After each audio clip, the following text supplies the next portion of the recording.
Ang pag-uusapan natin ngayon mga ka-hoops ay ang mga naging girlfriend ni Jordan Clarkson.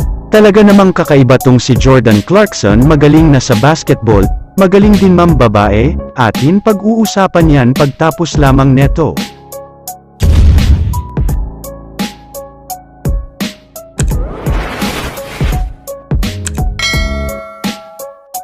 Unahin na nga natin si Bella Hadid. Si Bella ay isang bigating model ng Victoria's Secret. Eto nga ay naging Model of the Year noong 2016, nag-model din ito sa France tulad ng Givenchy, Chanel, Miu Miu at iba pa. Makikita nga rin ito si Bella Hadid sa Marc Jacobs campaign na may pamagat na "My America". Noong ng Spring 2017 season ng New York Fashion Week ay siya ang nag-opening ng DKNY o kilalang Donna Karan International Inc. at nag-model para sa mga designer na Michael Kors, Anna Sui, Ralph Lauren at Marc Jacobs. Naging star din ito sa Love magazine ng Advent Calendar at naging ambassador ng Dior Makeup. Makikita nga natin noon na nanunood si Bella kay Clarkson noong nasa Lakers pa siya. Marami ring picture ang kumalat na magkasama sila sa publiko at dinagsa ng mga issue ang dalawa neto dahil sa kanilang mga sekretong pagkikita at kalaunan nga lang ay naghiwalay ang dalawang ito. Ang pangalawa naman ay si Hailey Rode Baldwin na ngayon ay asawa na ng sikat na Hollywood singer na si Justin Bieber. Si Hailey Bieber ay sikat na model. Siya ay naging model ng sikat na branch na Guess, H&M at iba pa. Madalas nga din siyang lumabas sa mga bigating magazine. Nag-cover nga din ito sa isang Spanish Harper Bazaar kasama ang model na si John Cortajanera. Nag-ho-host nga din ito sa TBS show na Drop the Mic kasama ang rapper na si Method Man. Meron itong tema na mga rap battles. Madalas din makita si Jordan Clarkson na kasama si Hailey sa publiko noong nasa Lakers pa si Clarkson. Lagi nga sila inaabangan ng mga media o ng mga paparazzi, ngunit di natin alam kung gaano sila katagal na naging mag-girlfriend. Ang pangatlo nga natin ay si Kendall Jenner, ang isa sa sikat na supermodel sa mundo ngayon.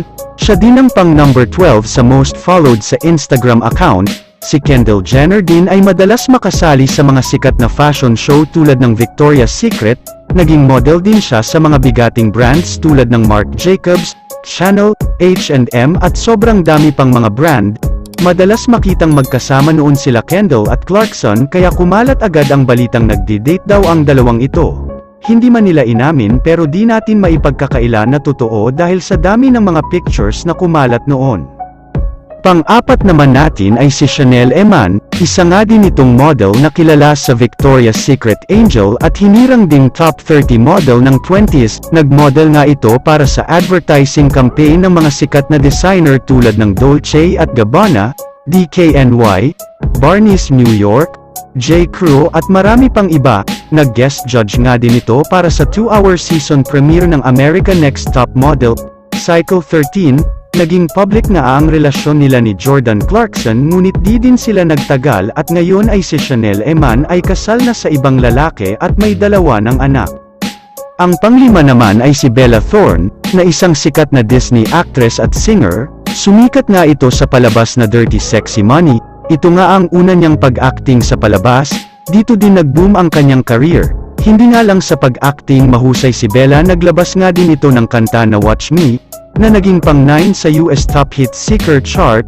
Kalaunan nga ay kumalat ang balita noon na lumalabas sila ni Jordan Clarkson, matapos kumalat ang mga picture neto na magkasama silang dalawa, kaso gaya ng iba hindi din ito tumagal at nauwi lang din sa hiwalayan. Ang panghuli naman ay si Alay Rosel na isang Instagram model. Meron nga itong 150,000 na followers. Sikat nga ito sa kanyang mga modeling pictures, selfies, travel pictures at sa kanyang lifestyle content. Matagal na nababalita na nagdi-date si Jordan Clarkson at si Alay Rosel. Ito nga ay ex-girlfriend ng former Lakers team ni Clarkson na si Lonzo Ball. Talaga namang matinek itong kababayan natin na si Jordan Clarkson sa mga babae. Siguro mga ka-hoops meron itong tinatagong anting-anting? Kung nagustuhan nyo ang topic natin ngayon ay like, subscribe nyo na ang ating video.